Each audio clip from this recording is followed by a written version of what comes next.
welcome to Razzmatazz with Rashi. Today we have with us Pratibha. She's an author, a blogger. She has been in this industry for a very long time as a journalist, as a consultant, as a writer. She's rooting for eco-blogging through her blogs, eco-living through her blogs and Instagram. And she loves coffee and Starbucks. So we'll get to know about all of these and much more in this episode. So welcome, Pratibha. Hi, Rashi. How are you? I'm good. So you have been here for the first time on this show. So here's your new audience. Finally. Yeah. So let them know about all the amazing things you are doing in your life. Okay, so I kind of quit the corporate world around 13 years ago. That was when I was expecting my twin boys. And I think there was no going back after that.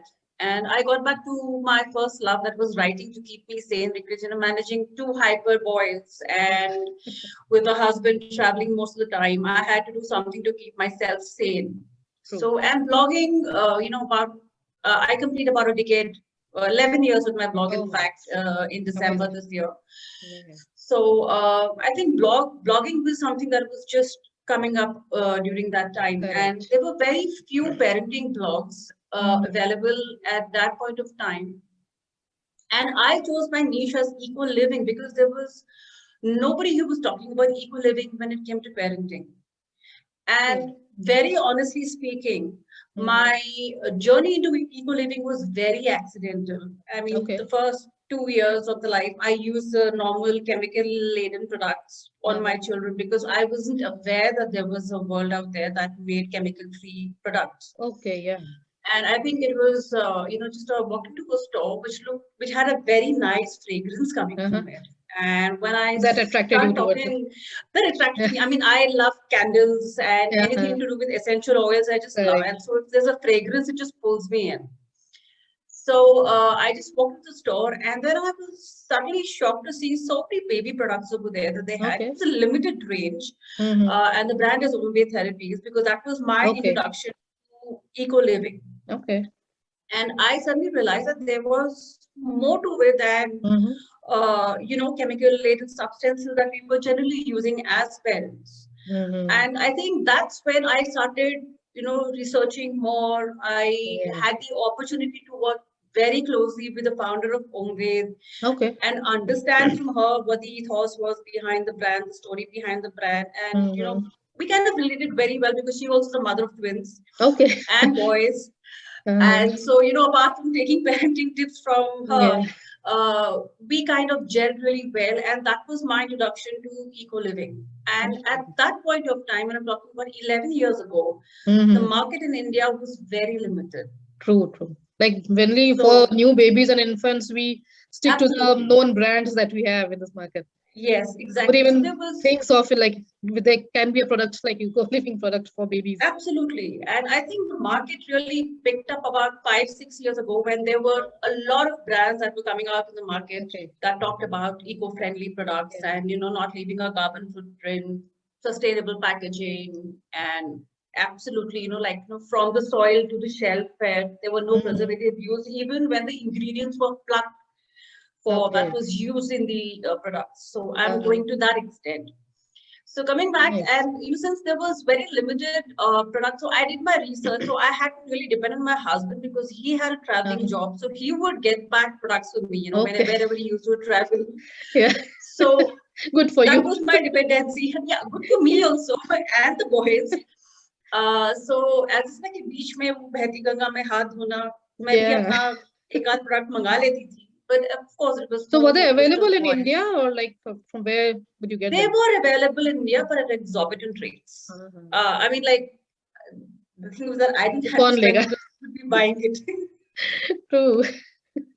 So, and then suddenly, about 6 to 7 years ago, there was an entire boom about green living and eco-friendly products in the market, and that's where my blog began to really grow. And I boast of a very limited audience on my blog, and I'm very happy with the audience that comes to my blog, because they are looking for sustainable living. They are looking for green living tips, and something that's not going to leave the carbon. So this way, this is one way like we are going back to our roots Like Absolutely. earlier days, we were all like, there was no brands as such, these big brands. They were just all homemade things. Our grandmoms, Absolutely. they would make, and you we are going back to that. Yeah, Exactly. the besan ka lep. So Uptan and all those nowadays, things. just a fancy, it's a very fancy packaging Yeah. which comes at an exorbitant rate, and we buy it because True. we're too lazy to do it at home. True. So that is how you started writing, or like, I mean, do you remember Yes, like what was the first time you wrote something as a blogger?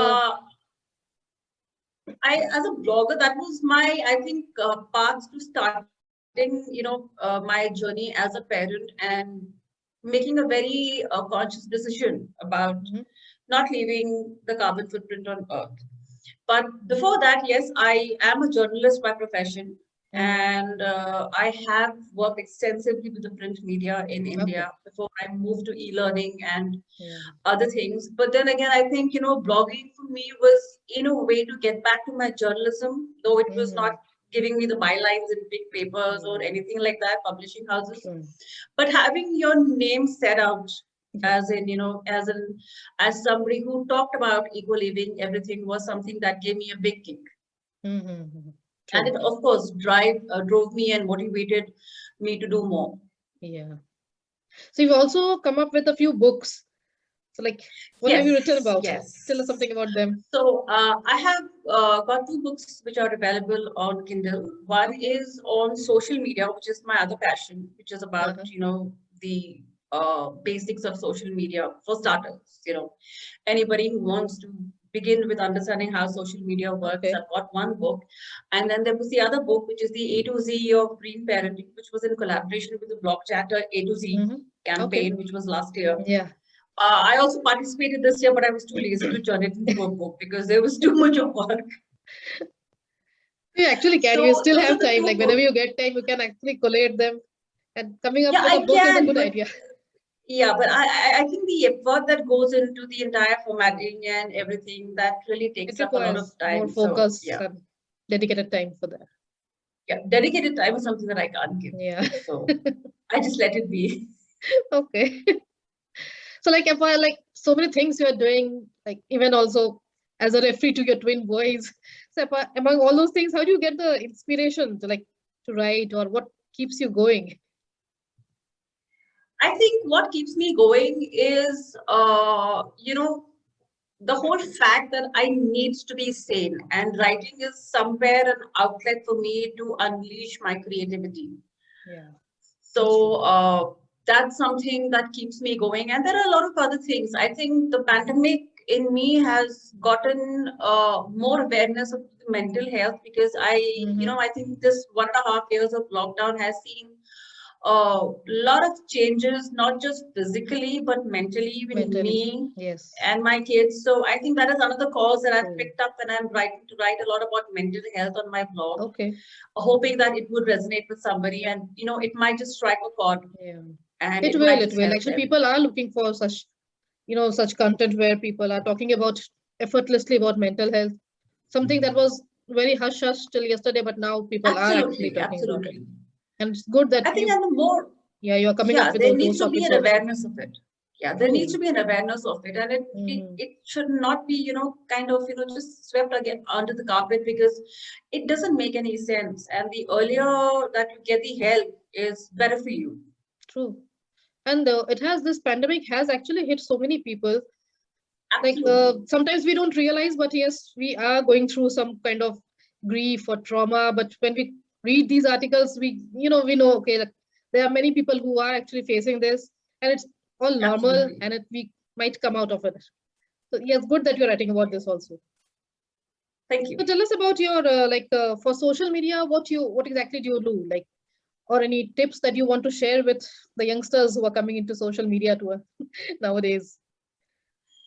Okay, for the youngsters. So thank you for telling me that I'm not in the youngster category. You are, of course. They look forward to you.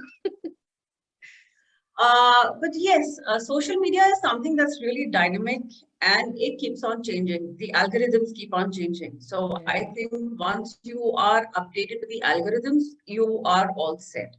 And for me, for social media, I work a lot with brands on awareness, and I work especially with women who are afraid to be visible. So I work a lot with them to kind of leverage them on their social media and let them talk about their business and how to, reach out to a wider audience to kind of move the traction, etc. and all that. Okay. So I work a lot on, creating Instagram posts and Facebook posts for them, or just, creating blog posts, anything that they want. So yes, it takes a lot of effort, and because you work with a very wide range of audience. At one point of time, I'm writing for a financial planner, and then I'm moving on to somebody who's working on eco-living, and then suddenly moving on to somebody who's working with women in their 40s who are trying to rediscover their lives. Okay. So, I think today's youngsters, I think they are even their mental health is affected by this social media. Like, they're affected by every single likes they're getting, the followers they're getting. So they take it so seriously. So what would you say to them? Like, how do you handle all these things? I would just tell them that, a like doesn't matter. The content that you put on, you need to be really sure of what you are putting out, and it has to come from your heart. Yeah. And you need to resonate with it yourself. It's not simply for the fact you want to garner likes or something. I know a lot of people, who, are constantly following up and promoting their posts to get the likes and all that. But that's not the end of the, that's not the end of the road. As long as you're true to what you're doing and what you want to talk, especially for people who are, who are influencers, who are, you need to keep in mind that your word is reaching out to thousands of people and it can make or break their life. Yeah.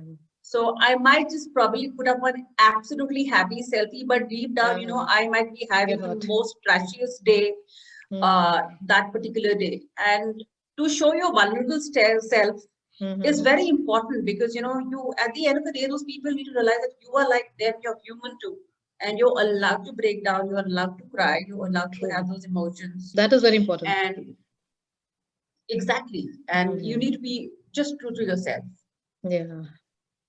So apart from your writing and social media, your engagement, what is that one thing that we don't know about you, or something that you are really passionate about? Okay, one thing that you don't know about me is that, I don't know if I should disclose this, but yeah, I've acted in a Telugu movie, a very short, very short role. But yeah, when I showed that to my kids, they were like, "Mama, you were so young in it." I was like, "I was."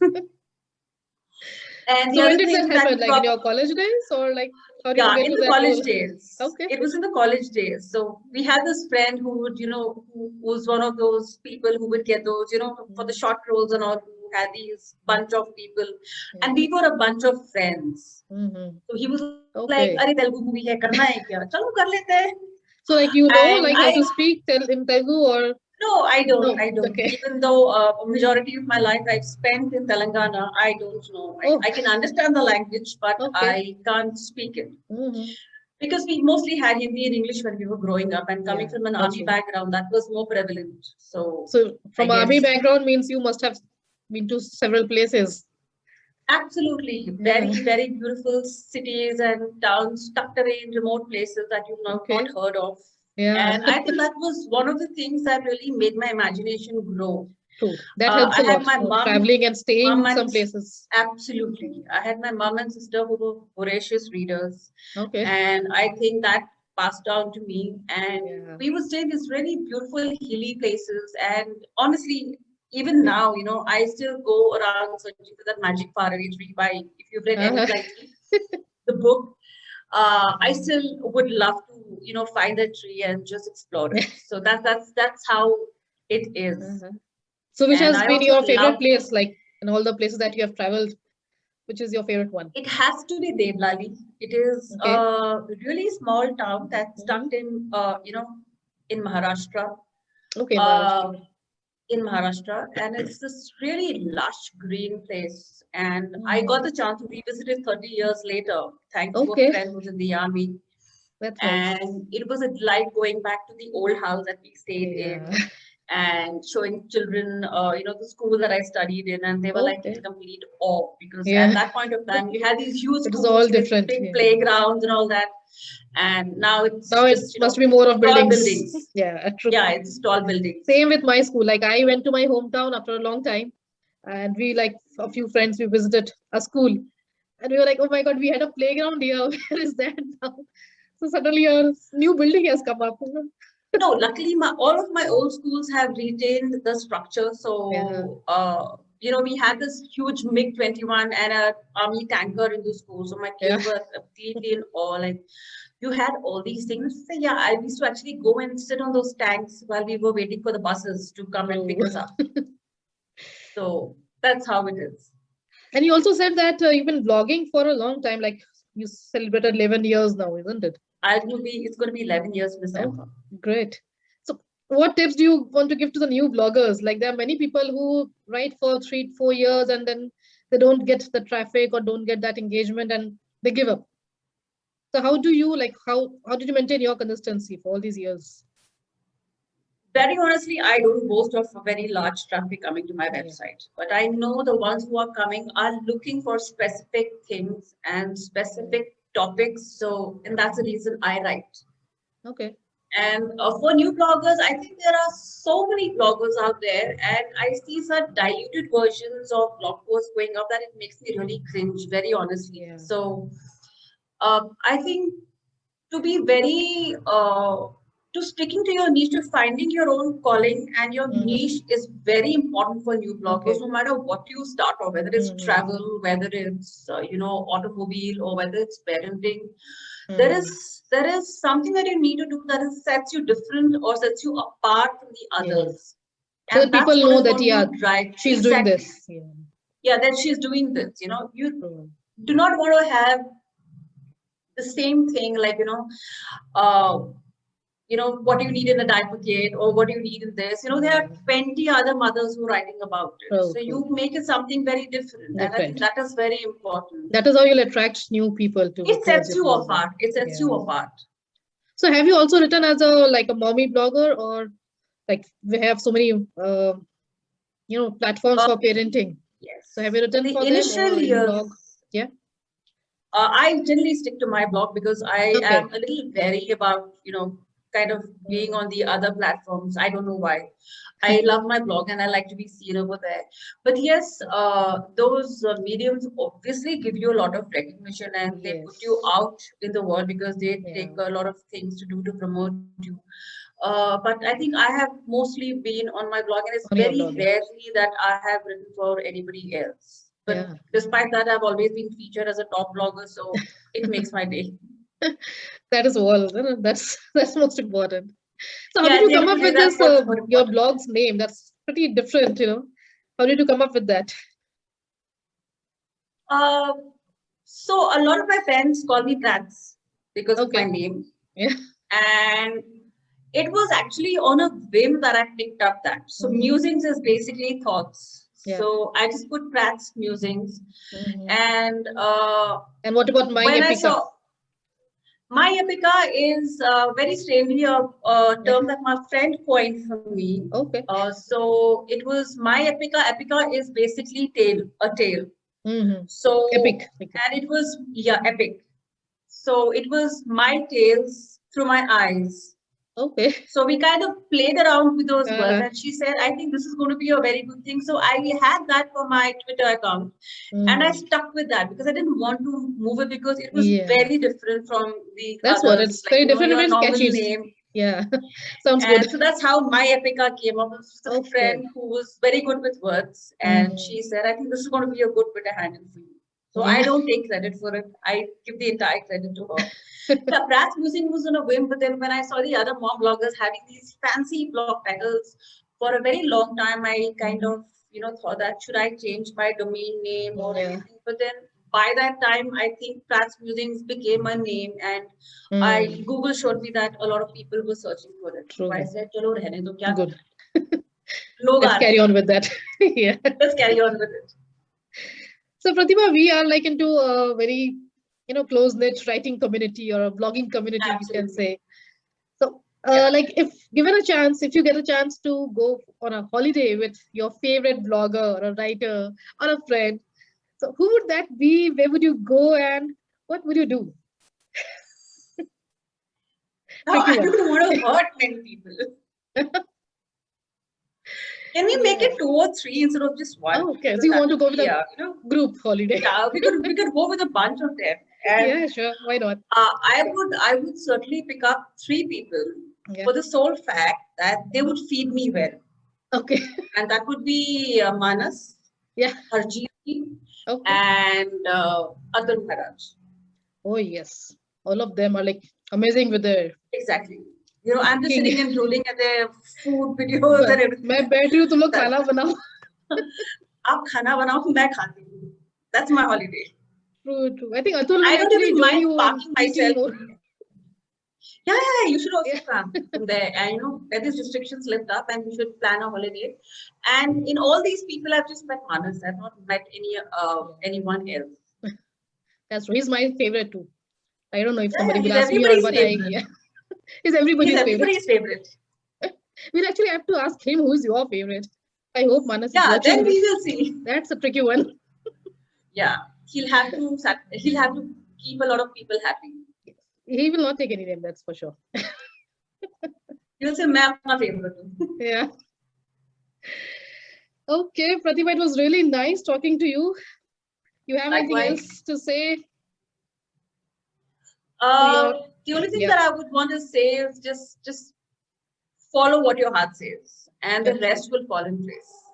There's nothing to worry about. That is the mantra that has been keeping you like it has been like for so many years. You've been blogging, and it's in this industry to sustain in this industry. Unless you have that passion, you won't. And I would also want to add that it's perfectly fine to get the writer's block. All of us get it. The best of the writers get it. Yes. And there's no, there's nothing that you should do to berate yourself or judge yourself that, I'm not good at this. It's perfectly fine. Mm-hmm. As long as, even you put up one good blog post out there in a month, it's more than enough. You don't need anything else. You don't like need even personally, I've not been writing anything. Like after, like in the first 6-7 months, I did not write anything, any word or any poetry, nothing. So some people even mocked that writer's block kya hota. I mean, a writer is saying that she can't write, but it is normal. It's pretty normal. It's fine. It's normal. It's very normal. Don't go and don't take such pressure on you that you have. And it's legitimate, we are humans. I mean, it's okay. There are times when you don't want to write, so I don't want to write. So don't push me onto that. I don't have to prove myself to anybody. I just have to prove myself to myself. Exactly. That's it. Thank you so much, Pratibha. It was lovely talking to you. And likewise, I'm so happy that you took out time and you have come here for the show. And I'm glad you have finally called me. I think it was going on from like season 1 itself. When your first book came out, I don't know why it didn't happen. Today was the day. It had to happen today. Today was the day, True. So guys, we'll share all the links where Pratibha is sharing her amazing work. So please check the description of this video where we'll share the link, and you can follow her work on a blog, on her Instagram, and everywhere where she has been like writing for a long time. She's also helping with coming up with your own social media accounts and all. So get in touch with her and keep watching Razzmatazz with Rashi.